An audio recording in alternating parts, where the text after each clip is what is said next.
Hello at welcome sa ating channel. Ngayon nga ay pag-uusapan natin ang theory ko patungkol sa susunod na magiging mga Straw Hat members. So first, para maintindihan nyo yung theory ko na to guys, inaanyayahan ko kayo na panoorin muna tong video na to para nga mas ma-imagine o mas maintindihan nyo yung theory na itatakal natin ngayon. Para iwas nonsense na comments na rin. So ilalagay ko nga yung link ng video na to sa description natin sa baba. So based tong topic natin guys sa pangungulit nyo sa comment section natin. Kaya nag-come up nga ako sa ganitong topic. And nga pala guys, naka-up na sa community tab ng channel na to yung botohan para sa susunod na mas kilalanin series natin. Kaya bumoto na kayo kung sinong trip nyong next na ma-feature nating karakter sa susunod na mas kilalanin series natin. So bago tayo mag-umpisa alam nyo na, intro muna tayo. Slick talker since a jet. One time, all the time, ooh, yeah. Look at the way that I move, swag, disrespectful and I'm rude, okay. I had cocaine in the school.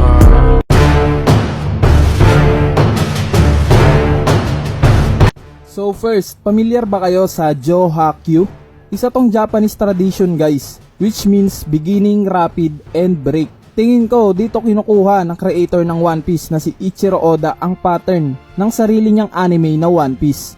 So ngayon tatanungin nyo, Kuya Ineru, bakit mo naman nasabing ganyan yung pattern na sinusunod ng One Piece?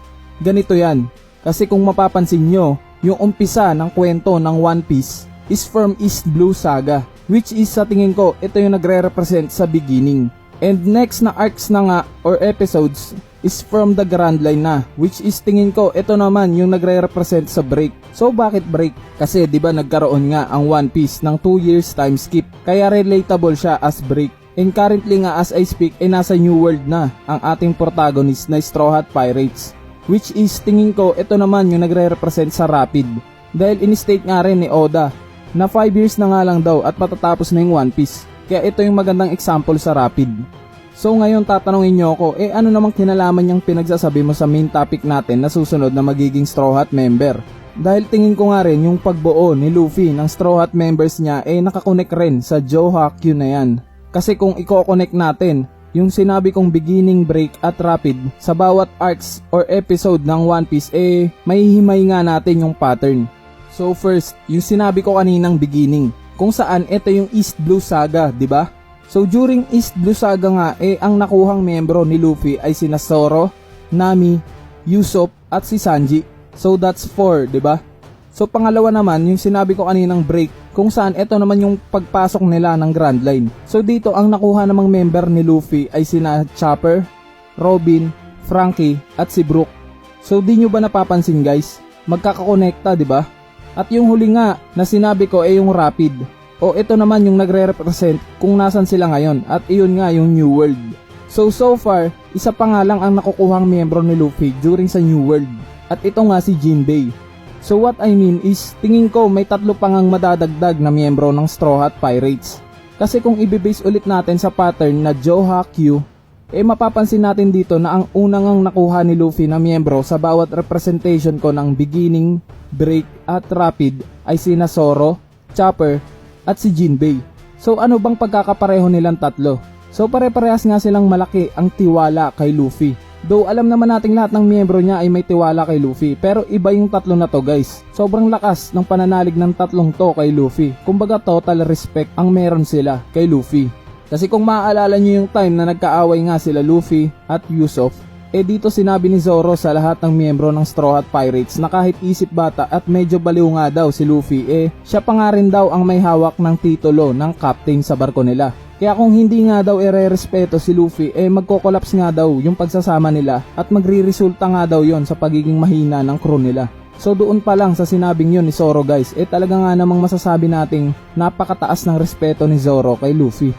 So next naman ang pangalawang miyembro na nakuha ni Luffy. Sa representation ko ng beginning at break ay sina Nami at Robin.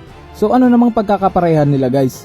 Syempre obviously, parehas nga silang babae. Kaya tingin ko sa New World which represents rapid ang ika-11 nilang miyembro ay babae rin. At tingin ko iyon nga si Carrot. So bakit si Carrot? Kasi kung maaalala nyo guys, during episode 775, kung saan busy si Luffy sa pagkuha ng mga pagkain, dito sinabi nga ni Carrot yung desire niya na sumali sa Straw Hat Pirates. Sinabi pa nga niya kay Luffy na sasali siya sa kanila that time. Kaso nga lang hindi nga nakikinig si Luffy. Kaya pinasawalang bahala na lang rin yun ni Carrot. Pero tingin ko in the near future isasali nga si Carrot ni Luffy sa Straw Hat Pirates. Since wala pa nga rin silang miyembro na galing sa Mink Tribe. So next, ang pangatlo namang miyembro na nakuha ni Luffy sa representation ko ng beginning at break ay sina Usopp at Franky. So ano namang pagkakapareha nitong dalawa? So si Usopp at Franky guys parehas ng creator or inventor. Syempre given na kay Franky yan dahil isa nga si Franky na shipwright.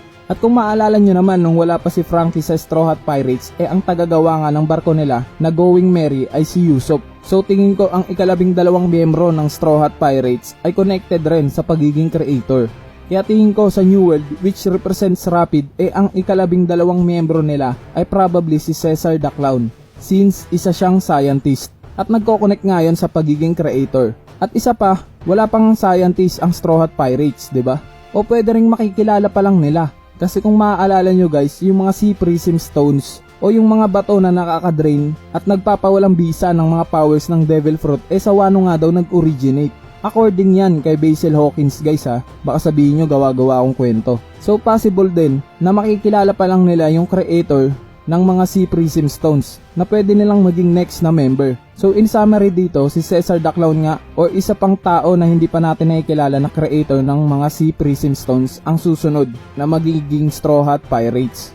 So ang ika-4 at huli namang miyembro na nakuha ni Luffy sa representation ko ng beginning at break ay sina Sanji at Brook. So ano namang pagkakapareho na itong dalawa? Obviously, yung pagkakaparehas nilang dalawa yung pagkakahilinga nila sa mga babae. In short, parehas silang manyak. Pero bukod nga sa ganyang karakteristik nila, may isa pa silang similarity. At yun nga yung pagiging matapang, madiskarte at walang inuurungan sa lahat ng laban.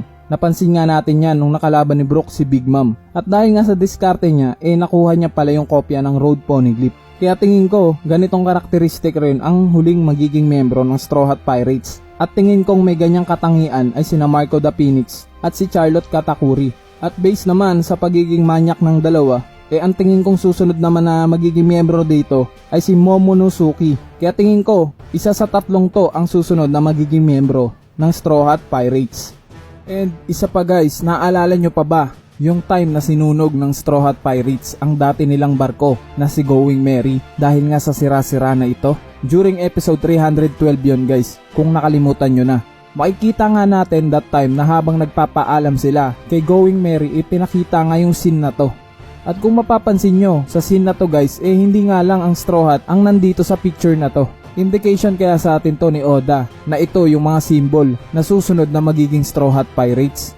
Kasi kung mapapansin nyo, sa pinakakaliwa nyo, makikita natin ang isang parang rabbit o may tenga nakahugis ng rabbit to be exact. Indication kaya yan na si Carrot yung symbol na yan. At kung mapapansin nyo sa tabi niya, parang may bata nga. Indication rin kaya yan na si Momonosuke yan. And last, yung nakakapa na nakatalikod na mataba, tingin ko yan naman yung nagsisimbolize kay Jinbei. Kasi that time nga, hindi pa nga kasali si Jinbei sa Straw Hat Pirates. So in summary, sina Carrot, Caesar the Clown, Marco the Phoenix, Charlotte Katakuri, at Momonosuke ang tingin kong mga susunod na miyembro ng Straw Hat Pirates. Kayo guys, ano sa tingin nyo? Sino sa tingin nyo ang susunod na magiging miyembro ng Straw Hat Pirates? Kung may idea ka, i-share mo na sa amin yan. I-comment mo na nga yan sa ating comment section para mapagtalunan na natin yan. Hindi, joke lang. Para mapag-usapan na natin yan. At kung sakaling natripan mo naman o na-enjoy mo naman tong video na to, please huwag mong kalimutang i-click yan like button. Dahil napakalaking tulong na nga niyang like mo para sa ating channel. At syempre i-click mo na rin yung subscribe button. Dahil talaga nga namang nakaka-motivate gumawa ng mga videos araw-araw pag nakikita kong sinusuportahan nyo ako. And i-click nyo na rin yung notification bell button guys para lagi kayong updated pag may bago tayong upload na video. At last, meron pala tayong Facebook at Twitter page guys. Kaya kung gusto nyo na i-follow yung page natin doon, ilalagay ko nga yung link ng page natin sa description sa baba. Kaya i-check nyo na lang. So yun lang. Peace.